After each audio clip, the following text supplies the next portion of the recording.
नमस्कार. दिवाळीच्या ताटामधील सर्वांच्या आवडीचा गोडाचा पदार्थ म्हणजे शंकरपाळी. ह्या शंकरपाळीला रंग पहा, अगदी सुरेख आलेला आहे. मस्त अशी टम्म फुगलेली आहे. भरपूर सारे शंकरपाळीला लेयर्स देखील आलेले आहेत. अजिबात तेलकट झालेली नाही. दोन्ही बोटांच्या मध्ये चुरल्यानंतर शंकरपाळीचा मस्त असा भुगा होत आहे. याचा अर्थ तुम्हाला समजतच असेल शंकरपाळी आपली किती बिस्किटसारखी खुसखुशीत तयार झालेली आहे. शंकरपाळी तेलामध्ये तळताना कुठेही विरघळलेली नाही, तेलकट झालेली नाही, मऊ पडलेली नाही. आज आपण बरोबर 1 किलो मैद्यापासून बिस्किटसारखी खुसखुशीत भरपूर लेयर्सवाली शंकरपाळी तयार करणार आहोत.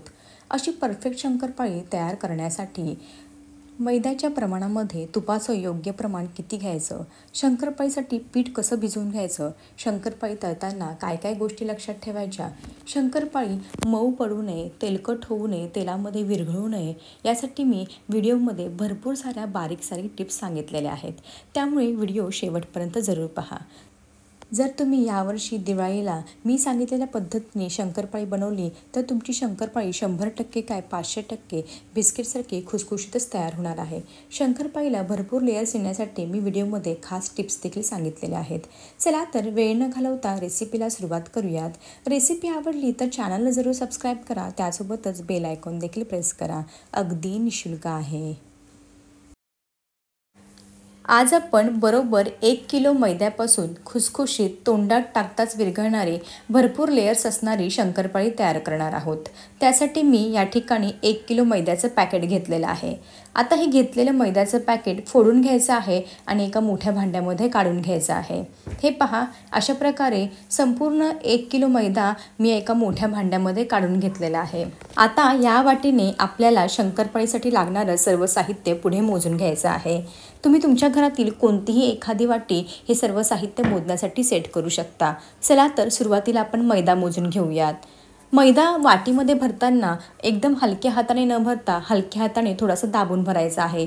म्हणजे काय होतं, आपलं तुपाचं आणि मैद्याचं प्रमाण अगदी परफेक्ट होतं आणि आपली शंकरपाळी अगदी खुसखुशीत तयार होते. अजिबात आपलं प्रमाण जे आहे ते चुकत नाही. आता हा घेतलेला मैदा जो आहे तो आपल्याला एका मोठ्या परातीमध्ये चाळणीने चाळून घ्यायचा आहे.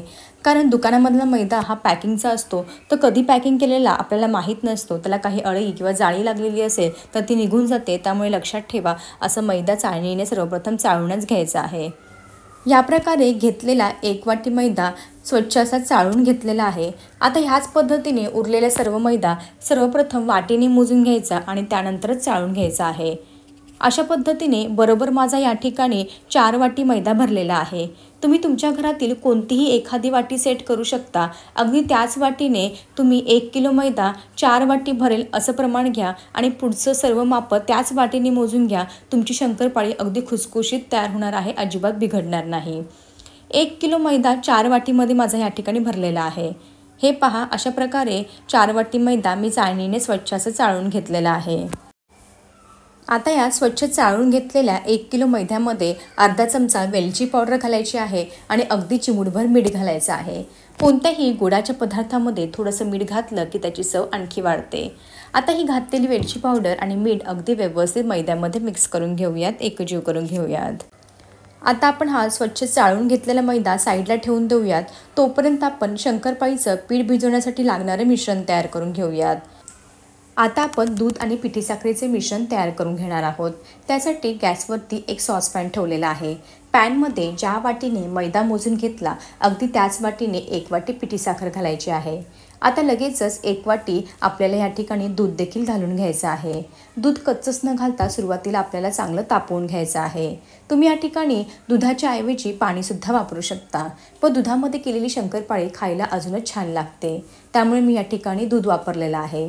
ज्या वाटीने आपण मैदा मोजून घेतला अगदी त्याच वाटीने 1 वाटी पिठी साखर आणि 1 वाटी या ठिकाणी दूध वापरलेलं आहे. आता ही घातलेली पिठी साखर दुधामध्ये व्यवस्थित अशी मिक्स करून घ्यायची. आता लगेचच गॅस चालू करायचा आहे आणि अगदी कमी गॅसवरती आपल्याला हे मिश्रण चांगलं गरम करून घ्यायचं आहे. लक्षात ठेवा, अगदी जास्तीचं देखील हे मिश्रण गरम करून घेऊ नका. फक्त घातलेली पिठी साखर दुधामध्ये वितळेपर्यंतच गरम करून घ्यायचं आहे. जर तुम्ही हे जे मिश्रण आहे ते जास्तीचं गरम करून घेतलं, या मिश्रणाला उकळी येऊ दिली तर तुमचं मिश्रण फाटू शकतं किंवा मिश्रणाचा पाकसुद्धा होऊ शकतो. त्यामुळे लक्षात ठेवा, पिठी साखर फक्त दुधामध्ये वितळेपर्यंतच आपल्याला हे हलकंसं गरम करून घ्यायचं आहे. हे पहा, अशा प्रकारे अगदी 1 ते 2 मिनिटातच हे मिश्रण आपलं चांगलं तयार झालेलं आहे. घातलेली पिठी साखर दुधामध्ये पूर्णपणे वितळलेली आहे. आता लगेचच गॅस बंद करायचा आहे. हे मिश्रण पूर्णपणे पंख्याखाली थंड करून घ्यायचं आहे. कोमट किंवा गरम मिश्रण आपल्याला अजिबात वापरायचं नाही. पूर्णपणे थंड झालेलेच मिश्रण आपल्याला या ठिकाणी शंकरपाळीसाठी वापरायचं आहे. चला तर तयार करून घेतलेलं हे दूध आणि पिठी साखरेचं मिश्रण पूर्णपणे थंड करून घेऊयात. तयार केलेले मिश्रण एका बाउलमध्ये काढून घेते आणि थंड होण्यासाठी साईडला ठेवून देते. आता पुन्हा या सॉसपॅनमध्ये ज्या वाटीने आपण मैदा मोजून घेतला, अगदी त्याच वाटीने पाऊण वाटी तूप सॉसपॅनमध्ये काढून घेते. वाटीने तूप मोजून घेताना पूर्णपणे वितळलेलं साजूक तूप मोजून घ्यायचं आहे. मी या ठिकाणी पाऊण वाटी वितळलेलं साजूक तूप वापरत आहे. लक्षात ठेवा, जर तुम्ही घट्ट साजूक तूप पाऊण वाटी घेतलं तर ते वितळल्यानंतर जास्त भरतं. त्यामुळे काय होतं, शंकरपाळी तेलामध्ये विरघळते, कारण मैद्याच्या तुलनेमध्ये तुपाचं प्रमाण जास्त झालेलं असतं. त्यामुळे लक्षात ठेवा, पूर्णपणे वितळलेलं साजूक तूप आपल्याला घेताना मोजून घ्यायचं आहे. 4 वाटी मैद्यासाठी पाऊण वाटी तूप अगदी परफेक्ट आहे. जर तुम्ही ह्या पद्धतीने शंकरपाळी बनवली तर तुमची शंकरपाळी अजिबात कधीही फसणार नाही. एकदम 100% 200% परफेक्टच तयार होणार आहे. आता हे घेतलेलं पाऊण वाटी साजूक तूप आपल्याला चांगलं कडकडीत गरम करून घ्यायचं आहे. आता हे कडकडीत गरम करून घेतलेलं पाऊण वाटी साजूक तूप आपल्याला मैद्यावरती घालून घ्यायचं आहे. तुम्ही या ठिकाणी पाहू शकता, तूप घातल्यानंतर मैदा आपला चांगला फसफसलेला आहे. असं कडकडीत तुपाचं मोहन जेव्हा आपण मैद्यावरती घालतो तेव्हा आपला मैदा मस्त असा हलका फुलका होतो. त्यामुळे आपली जी शंकरपाळी आहे ती मस्त अशी खुसखुशीत होते. हेच ते सिक्रेट कारण आहे, त्यामुळे आपली शंकरपाळी मस्त अशी खुसखुशीत होते. हे पहा, अशा प्रकारे मी पाऊण वाटी कडकडीत साजूक तुपाचं मोहन मैद्यावरती घालून घेतलेलं आहे. आता हे तूप फार गरम आहे, त्यामुळे सुरुवातीला हात न लावता चमच्यानेच व्यवस्थित मिक्स करून घ्यायचं आहे. हे पहा या पद्धतीने, कारण साजूक तूप फार गरम आहे, तुमच्या हाताला चटका लागू शकतो. आता थोडंसं हाताला सोसवेल असं जाणवलं की लगेचच हे घातलेलं कडकडीत तुपाचं मोहन आपल्याला मैद्याला चांगलं चोळून घ्यायचं आहे. तुम्ही जेवढं व्यवस्थित चोळून घेणार ना, तेवढी तुमची शंकरपाळी मस्त अशी खुसखुशीत तयार होणार आहे. साधारणतः 2 ते 3 मिनटं तरी हे घातलेलं साजूक तुपाचं मोहन चांगलं मैद्याला चोळून घ्यायचं आहे. कारण आपलं जे साजूक तुपाचं मोहन आहे ते मैद्याला अगदी व्यवस्थित एकसारखं लागलं पाहिजे. जर तुम्ही घाई केली तर काही ठिकाणी मैद्याला साजूक तूप लागेल, काही ठिकाणी अजिबात लागणार नाही. तर मी व्यवस्थित असं व्हिडिओमध्ये दाखवते त्याप्रमाणे दोन्ही हातांच्या तळव्यावरती असं चोळून घ्यायचं आहे. असं केल्यामुळे काय होतं, सर्व मैद्याला हे साजूक तुपाचं मोहन अगदी परफेक्ट लागतं. तुम्ही या ठिकाणी साजूक तुपाच्या ऐवजी डालडासुद्धा वापरू शकता. फक्त लक्षात घ्या, डालडा मोजून घेताना पूर्णपणे वितळूनच मोजून घ्यायचं आहे आणि पाऊण वाटी भरेल असा घ्यायचा आहे.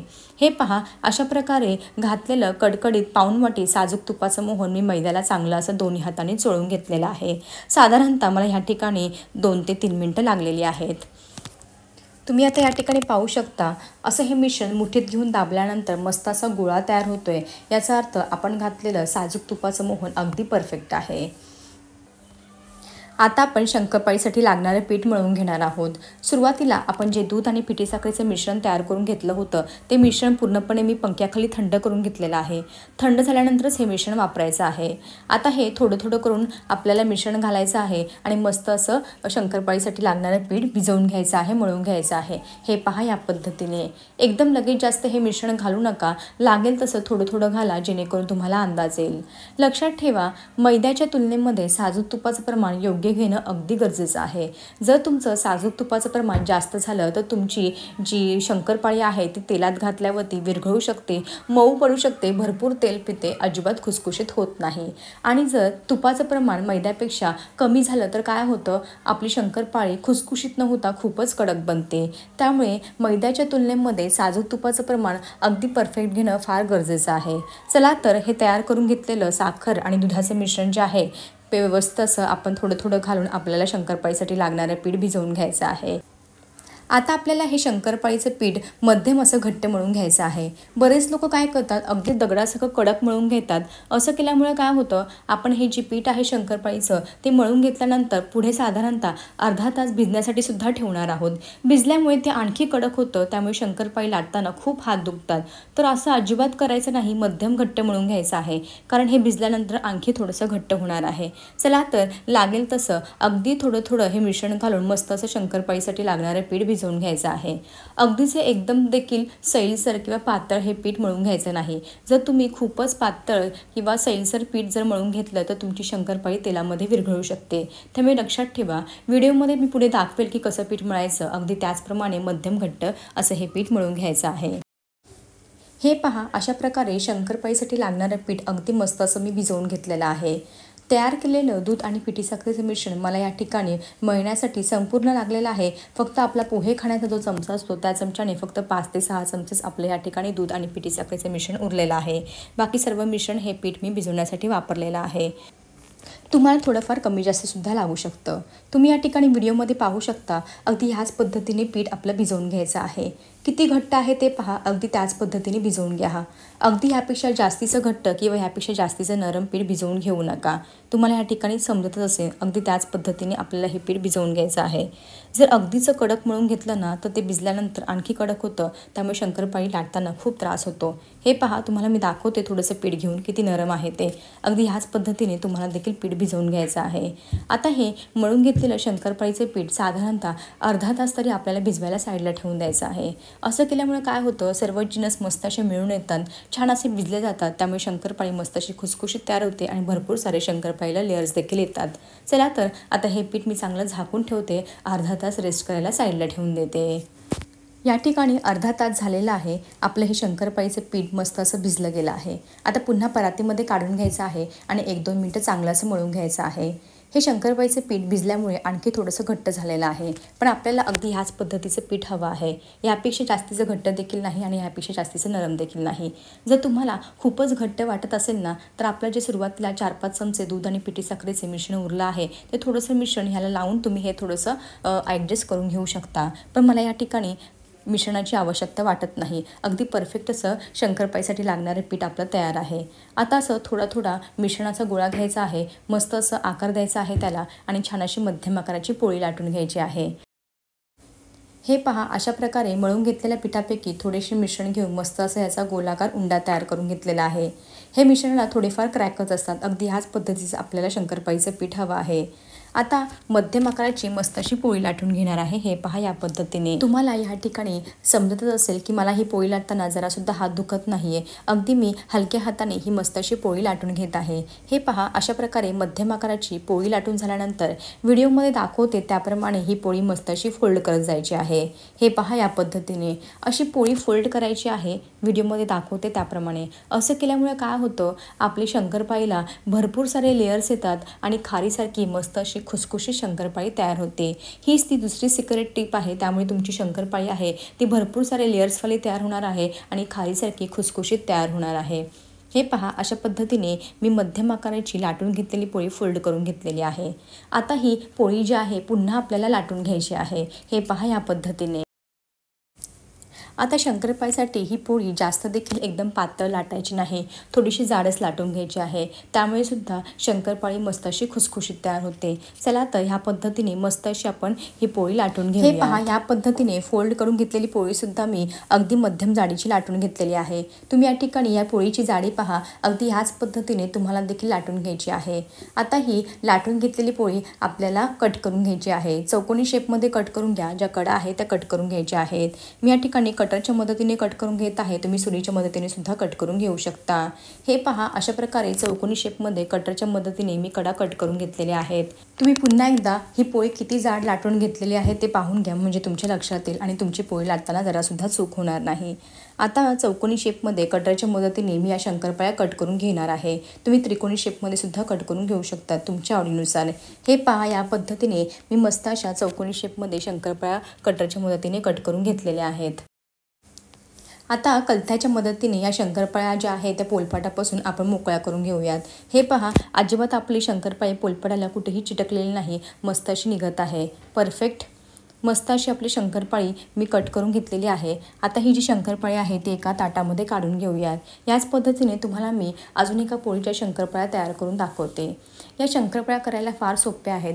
व्हिडिओमध्ये सांगितलेलं प्रमाण जर तुम्ही घेतलं ना तर तुमची शंकरपाळी अजिबात बिघडणार नाही। फक्त लक्षात ठेवा, व्हिडिओमध्ये सांगितलं त्याप्रमाणे वाटीने तुम्ही प्रमाण मोजून घ्या आणि अगदी त्याच सेम वाटीने पुढचं देखील साहित्य मोजून घ्या, म्हणजे तुमची शंकरपाळी जी आहे ती 200% खुसखुशीतच होणार आहे, भरपूर सारे लेयर्सवाली तयार होणार आहे।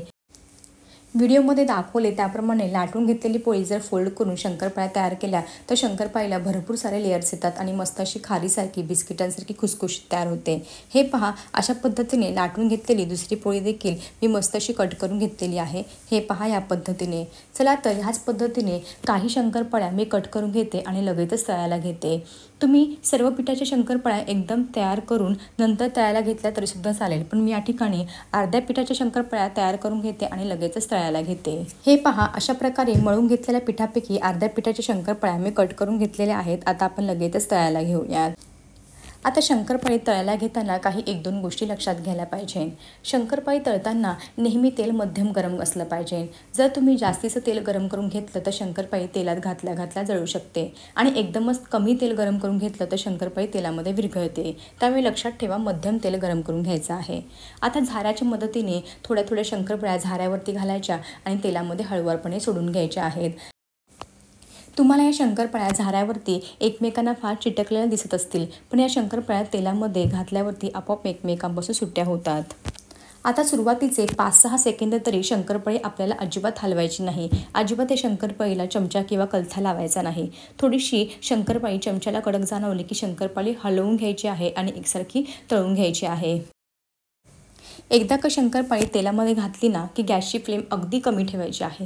कमी आचेवरती सुरुवातीपासून शेवटपर्यंत आपल्याला हे शंकरपाळी खरपूस तळून घ्यायची आहे। तेव्हाच तुमची शंकरपाळी मस्त अशी खुसखुशीत तयार होणार आहे। अगदी कमी गॅसवरती शंकरपाळ्या तळल्यामुळे काय होतं, त्या आतपर्यंत मस्त अशा तळल्या जातात। त्यामुळे हळूहळू याला मस्त असे खारीसारखे पदर्स आणि लेयर्स सुटायला सुरुवात होतात आणि खारीसारखी मस्त अशी खुसखुशीत तयार होते। हे पहा, आता ह्या पद्धतीने चमच्याने सुरुवातीपासून सतत असं हलवतच राहायचं आहे जोपर्यंत शंकरपाळी पूर्णपणे तळली जात नाही तोपर्यंत। अशी शंकरपाळी व्यवस्थित अशी हलवली ना की काय होतं, एकसारखी तळली जाते। मस्त असं याला एकसारखा रंग देखील येतो। ही शंकरपाळी जशी तळत जाईल ना तसं याला पदर सुटायला सुरुवात होते। तुम्ही या ठिकाणी पाहू शकता, आधीपेक्षा शंकरपाळीला छान असा रंग आलेला आहे, पण अजून आपली शंकरपाळी पूर्ण देखील तळली गेली नाही। तुम्ही या ठिकाणी पाहू शकता, शंकरपाळीला हळूहळू मस्त असे पदर सुटायला सुरुवात झालेली आहे। गॅसची फ्लेम कुठेही मोठी किंवा मध्यम ठेवायची नाही। अगदी कमी गॅसवरती मी या शंकरपाळ्या सतत तळून घेत आहे। चला तर छान अशा शंकरपाळ्या तळून घेऊयात। या ठिकाणी सुरुवातीपासून टोटल 7 ते 8 मिनिटं झालेली आहे। मी शंकरपाळी अगदी कमी गॅसवरती तळूनच घेत आहे। तुम्ही आता या ठिकाणी पाहू शकता, शंकरपाळीला अगदी छान असा रंग आलेला आहे। अगदी याच रंगावरती शंकरपाळी तळून घ्यायची आहे। यापेक्षा जास्त डार्क रंग होऊ द्यायचा नाही। शंकरपाळी पहा, मस्त अशी टम्म फुगलेली आहे आणि छान असे लेयर्स देखील आलेले आहेत। जर शंकरपाळी ह्यापेक्षा जास्त डार्क रंगावरती तळून घेतली तर काय होतं, आणखी काळपट रंग येतो, कारण शंकरपाळी तळून झाल्यानंतर सुद्धा तळण्याची प्रोसेस चालू असते। त्यामुळे लक्षात ठेवा, अगदी ह्याच रंगावरती शंकरपाळी तळून घ्यायची आहे। मस्त अशी शंकरपाळी टम्म फुगलेली आहे, भरपूर सारे लेयर्स आलेले आहे। आता ही तळून घेतलेली शंकरपाळी एका टिश्यू पेपरवरती काढून घेऊयात। याच पद्धतीने मी तुम्हाला अजून एक घाणा तळून दाखवते। आता तुम्हाला हा घाणा तळता काही 1-2 गोष्टी सांगते। शंकरपाळी तेलामध्ये का विरघळते ह्याची 1-2 कारणं सांगते। पहिलं कारण असं आहे की पीठ मळताना मैद्याच्या प्रमाणामध्ये जर तुम्ही तुपाचं प्रमाण फारच जास्त घेतलं तर तुमची शंकरपाळी तेलामध्ये हमखास विरघळणार आहे। दुसरं कारण असं आहे की जर तुम्ही तेल अगदी कमी गरम करून घेतलं आणि नंतर शंकरपाळी तळायला घेतली तर शंकरपाळी कमी गरम तेलामध्ये वितळते। तिसरं कारण असं आहे की शंकरपाळी तेलामध्ये तळताना कढईमध्ये प्रमाणापेक्षा जास्त शंकरपाळ्या एकाच वेळी घातल्या आणि तळायला घेतल्या तर काय होतं, तेलाचं टेम्परेचर कमी होतं आणि शंकरपाळी तेलामध्ये विरघळते। हे पहा, अशा प्रकारे 3-4 कारणं आहेत त्यामुळे तुमची शंकरपाळी तेलामध्ये विरघळू शकते। त्यामुळे लक्षात ठेवा, व्हिडिओमध्ये सांगितलं अगदी त्याचप्रमाणे तुम्ही शंकरपाळ्या तयार करून घ्या। वाटीचं प्रमाण अगदी तसंच घ्या आणि शंकरपाळी तळताना फार काळजी घ्या, तरच तुमची शंकरपाळी मस्त अशी खुसखुशीत तयार होणार आहे आणि लेयर्स देखील तयार येणार आहेत। हे पहा, अशा प्रकारे संपूर्ण 1 किलो मैद्याच्या मी शंकरपाळ्या तळून घेतलेल्या आहेत। भरपूर साऱ्या तयार झालेल्या आहेत। रंग पहा, अगदी सुरेख आलेला आहे। मस्त अशी लेयर्सवाली शंकरपाळी तयार झालेली आहे। शंकरपाळी बिस्किटसारखी खुसखुशीत तयार झालेली आहे। तुम्हाला मी व्हिडिओमध्ये दाखवते म्हणजे तुमच्या लक्षात येईल। हे पहा, शंकरपाळीला लेयर्स पहा किती छान आलेले आहेत। मस्त अशी टम्म फुगलेली आहे। तुम्हाला मी शंकरपाळी तोडून दाखवते म्हणजे तुमच्या लक्षात येईल किती खुसखुशीत आपली शंकरपाळी तयार झालेली आहे। कशी वाटली तुम्हाला माझी ह्याची रेसिपी? रेसिपी आवडली असेल तर ह्या दिवाळीला मी सांगितलेल्या सर्व टिप्स वापरून आणि योग्य असं प्रमाण वापरून शंकरपाळी करून पहा. तुमची 200% काय 500% शंकरपाळी अगदी परफेक्टच तयार होणार आहे. असंच भेटूया एका नवीन रेसिपीसोबत. तोपर्यंत मस्त खा आणि हेल्दी राहा.